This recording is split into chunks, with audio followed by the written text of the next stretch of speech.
Hello मित्रांनो, सर्वांचं स्वागत आहे परत एकदा नवीन एका व्हिडिओमध्ये. तर आज आपण बघणार का जे पण बांधकाम कामगाराची जी पेटी आहे, ती पेटी कोणाकोणाला भेटणार आहे आणि कोणाकोणाला नाही भेटणार आहे.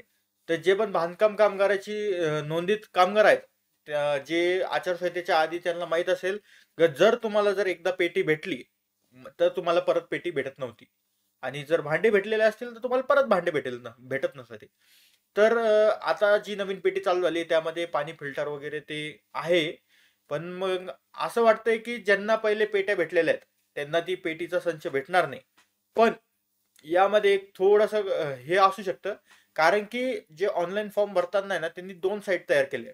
एक सेफ्टी किटची वेगळी आणि इसेन्शियल किटची वेगळी. तर त्यांचं असं म्हणणं असेल की सेफ्टी किट सगळ्यांना भेटलेली, तर सेफ्टी किट जर भरेला असेल तुम्हाला सेफ्टी किट नाही भेटणार. पण ज्यांना आधी जी इसेन्शियल किट भेटलेली आहे, पण मग त्यामध्ये नवीन काही वस्तू ऍड झाल्या त्या जुन्या बांधकाम कामगारांना तर भेटेल नाहीये. तर त्यासाठी जे जुने बांधकाम कामगार आहेत त्यांच्यासाठी एक सेपरेट इसेन्शियल किट, फक्त इसेन्शियल किट वाटप होऊ शकते अशी शक्यता आहे. कन्फर्म सांगितल्या जात नाही. जोपर्यंत ती साईट इथं छत्रपती संभाजीनगरमध्ये चालू होत नाही तोपर्यंत याबद्दल काही एक गोष्ट सांगितल्या जाणार नाही.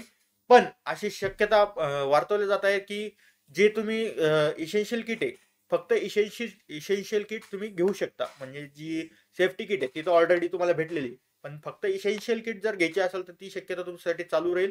जे जुने बांधकाम कामगार आहेत त्यांनाही भेटेल आणि जे नवीन बांधकाम कामगार आहे म्हणजे सरसकट सगळ्यांना भेटतील. तर एवढं असू शकतं. जर हा व्हिडिओ तुम्हाला आवडला असेल तर लाईक, शेअर, सबस्क्राईब करा आणि बेल आयकॉनला ऑल वर करा, कारण अशीच नवीन नवीन माहितीची व्हिडिओ मी तुमच्यासाठी घेऊन येत राहील. जय हिंद, जय महाराष्ट्र.